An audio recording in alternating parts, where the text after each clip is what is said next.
Hello friends, welcome to let's crack civil service. दोस्तों, आज तारीख हो गई है 8 सितंबर और हम उपस्थित हैं आज के अत्यंत ही महत्वपूर्ण करेंट अफेयर्स के प्रश्नों के साथ। दोस्तों, आप हमारे यूट्यूब चैनल पर बने रहिए।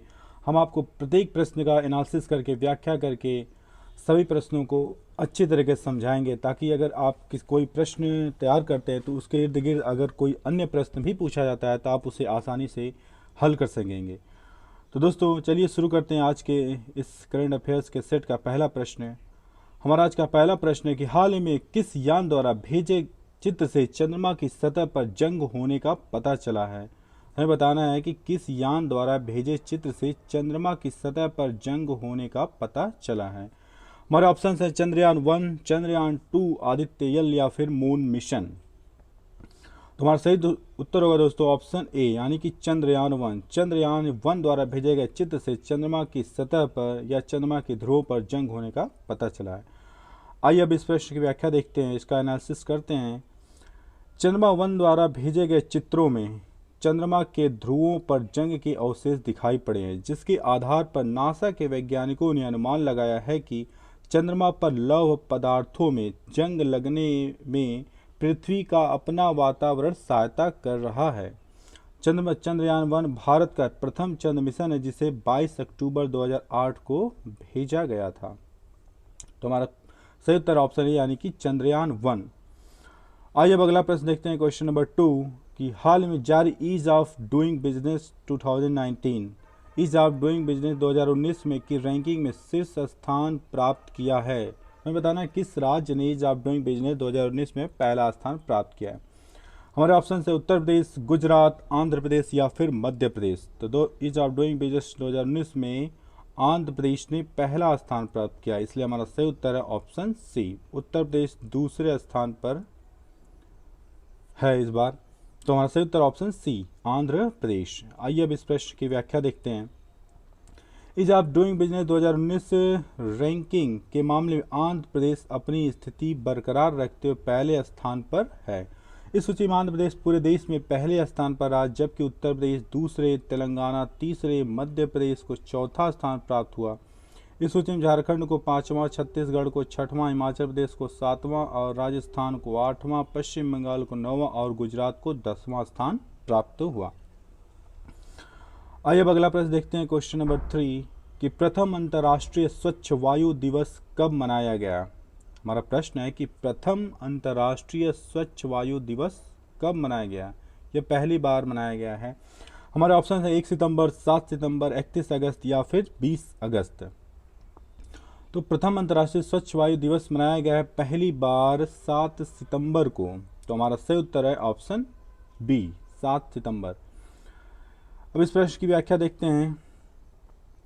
प्रथम अंतर्राष्ट्रीय स्वच्छ वायु दिवस 7 सितंबर को मनाया जा रहा है। केंद्रीय पर्यावरण मंत्री प्रकाश जावड़ेकर, तो पर्यावरण मंत्री कौन है भारत के? प्रकाश जावड़ेकर पहले नीले आकाश के लिए स्वच्छ वायु अंतर्राष्ट्रीय दिवस पर एक वेबिनार की अध्यक्षता किए। इस वेबिनार में 28 राज्यों और 8 केंद्र शासित प्रदेशों के शहरी विकास विभाग और पर्यावरण विभाग के प्रमुख सचिव भी शामिल हुए।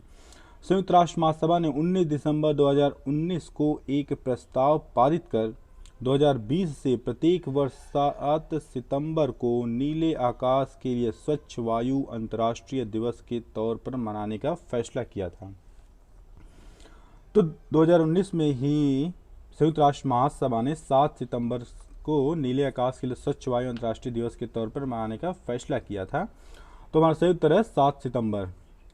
आइए अगला प्रश्न देखते हैं, क्वेश्चन नंबर 4 कि हाल ही में ब्रिक्स खेल 2021 की मेजबानी किस देश को सौंपी गई। ब्रिक्स खेल 2021, ब्रिक्स का मतलब है कि ब्राजील, रसिया, इंडिया, चाइना और साउथ अफ्रीका। हमारे ऑप्शन है ब्राजील, रूस, भारत और चीन। हमें बताना है कि किस देश को मेजबानी सौंपी गई है ब्रिक्स खेल 2021 की। तो हमारा सही उत्तर है ऑप्शन सी, यानी भारत। भारत को पहली बार ब्रिक्स खेल 2021 की मेजबानी इस बार सौंपी गई है।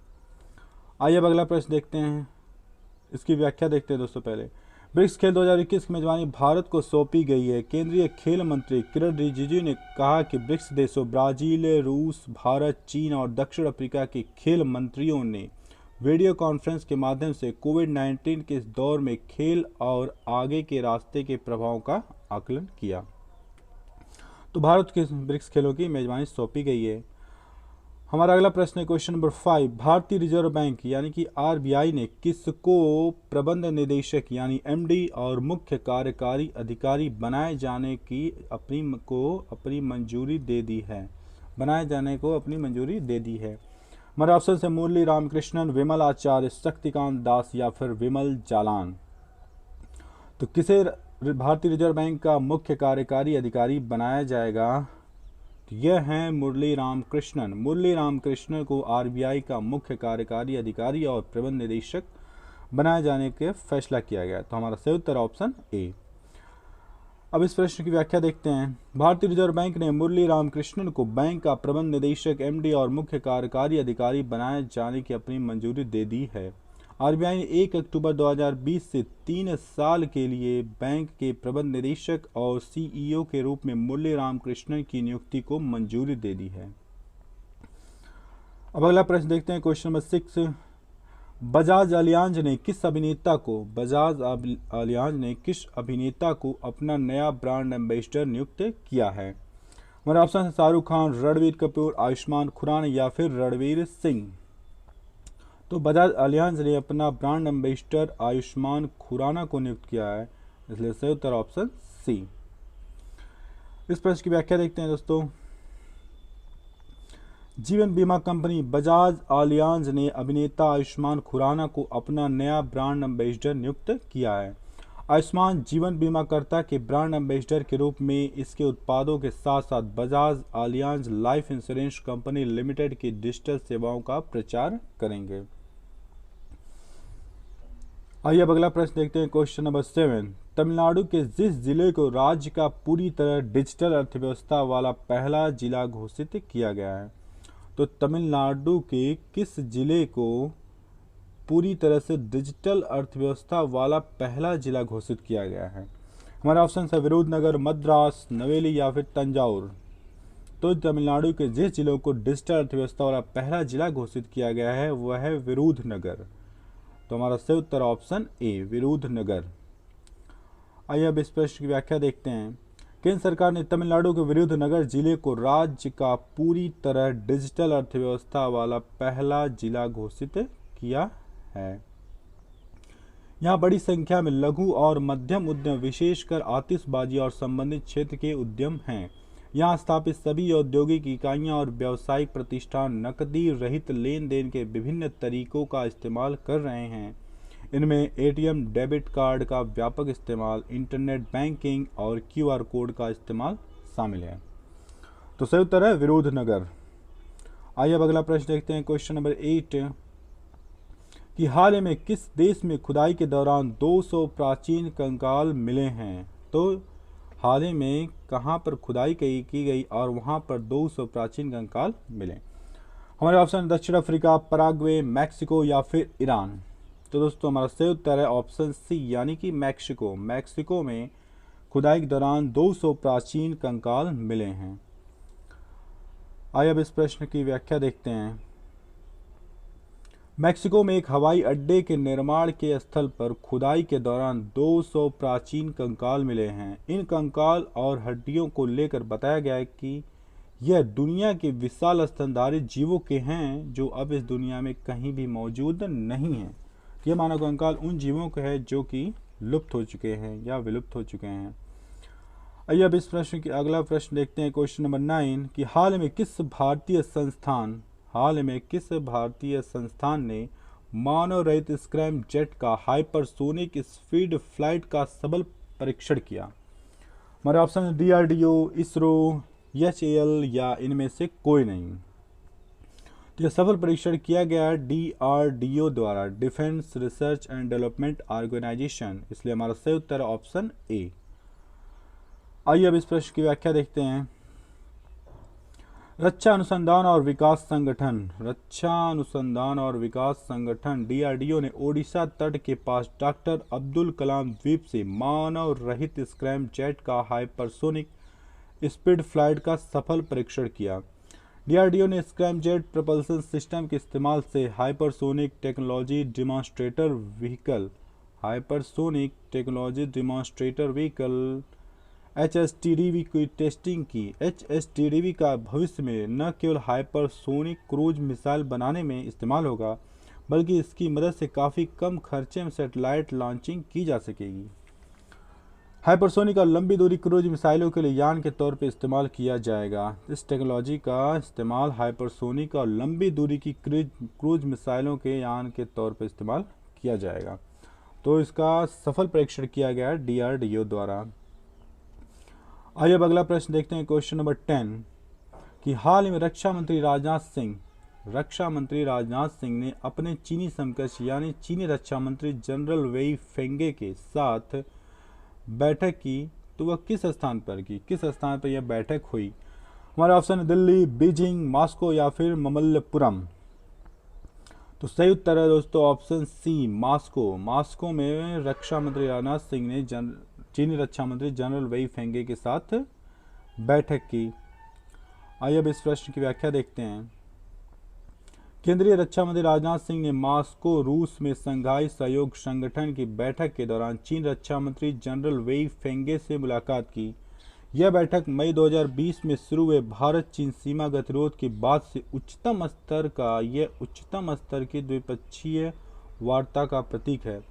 यह बैठक कुल 2 घंटे 20 मिनट तक चली। हमारे रक्षा मंत्री राजनाथ सिंह से मिलने के चीनी रक्षा मंत्री के अनुरोध के बाद यह बैठक हुई, यानी कि इस बैठक का अनुरोध चीन रक्षा मंत्री वेई फेंगे के अनुरोध के बाद किया गया। आइए अब अगला प्रश्न देखते हैं, क्वेश्चन नंबर 11 कि इस वर्ष कौन सा पोषण माह मनाया जा रहा है? हमारा ऑप्शन है पहला, दूसरा, तीसरा या फिर चौथा। तो दोस्तों इस वर्ष तीसरा पोषण माह मनाया जा रहा है, इसलिए हमारा सही उत्तर ऑप्शन सी। आइए अब इस प्रश्न की व्याख्या देखते हैं। बच्चों और महिलाओं में कुपोषण की समस्या से निपटने के लिए सितंबर 2020 में तीसरा राष्ट्रीय पोषण माह मनाया जा रहा है। पोषण माह का उद्देश्य प्रत्येक के लिए पोषण और स्वास्थ्य सुनिश्चित करने में जन भागीदारी को प्रोत्साहन देना है। महिला और बाल विकास मंत्रालय की तरफ से पोषण माह का आयोजन किया जा रहा था। पोषण माह का आयोजन महिला और बाल विकास मंत्रालय की तरफ से किया जा रहा है। इस वर्ष पोषण माह की थीम है कुपोषित बच्चों की पहचान व उनकी ट्रैकिंग और पोषण वाटिका को बढ़ावा देने के लिए पौधरोपण अभियान चलाने पर केंद्रित है। तो यह तीसरा राष्ट्रीय पोषण माह मनाया जा रहा है। इसका आयोजन किया गया महिला और बाल विकास मंत्रालय द्वारा। इसकी थीम है कुपोषित बच्चों की पहचान व उनकी ट्रैकिंग और पोषण वाटिका को बढ़ावा देने के लिए पौधरोपण अभियान। आइए अब अगला प्रश्न देखते हैं, क्वेश्चन नंबर 12 कि हाल ही में आइडिया और वोडाफोन ने अपने किस ब्रांड लोगो को जारी किया? तो हमारे ऑप्शन है capital V small I, B VI CIV या फिर D small I capital V। तो सही उत्तर दोस्तों ऑप्शन ए, VI नामक लोगो वोडाफोन और आइडिया द्वारा हाल ही में जारी किया गया। आइए अब इस प्रश्न की व्याख्या देखते हैं। वोडाफोन और आइडिया ने दुनिया के सबसे बड़े एकीकरण सौदे को पूरा करने के बाद एक नया ब्रांड लोगो 7 सितंबर 2020 को पेश किया। वोडाफोन आइडिया ने अपना नया ब्रांड VI को लॉन्च किया। आइए अब अगला प्रश्न देखते हैं, क्वेश्चन नंबर 13 कि हाल ही में मशहूर फिल्म निर्माता जॉन बख्शी का निधन हो गया। तो फिल्म निर्माता थे जॉन बख्शी, क्या थे? फिल्म निर्माता। उनका निधन हो गया। हमें बताना है कि वो कितने वर्ष के थे। हमारे ऑप्शन 90 वर्ष, 85 वर्ष, 70 वर्ष या फिर 83 वर्ष है। तो हमारा सही उत्तर है दोस्तों ऑप्शन डी, यानी कि 83 वर्ष। वो 83 वर्ष के थे। जॉन बख्शी 83 वर्ष के थे जिनका हाल ही में निधन हो गया। आइए अब इस प्रश्न की व्याख्या देखते हैं। मशहूर फिल्म निर्माता जॉन बख्शी का निधन हो गया। वे 83 साल के थे। उनकी मृत्यु दिल का दौरा पड़ने की वजह से हुई। जॉन बख्शी को डाकू और पुलिस और खुदाई जैसी फिल्मों के निर्देशन के लिए जाना जाता है। तो ये मशहूर फिल्म निर्माता थे, ये याद रखिएगा आप लोग।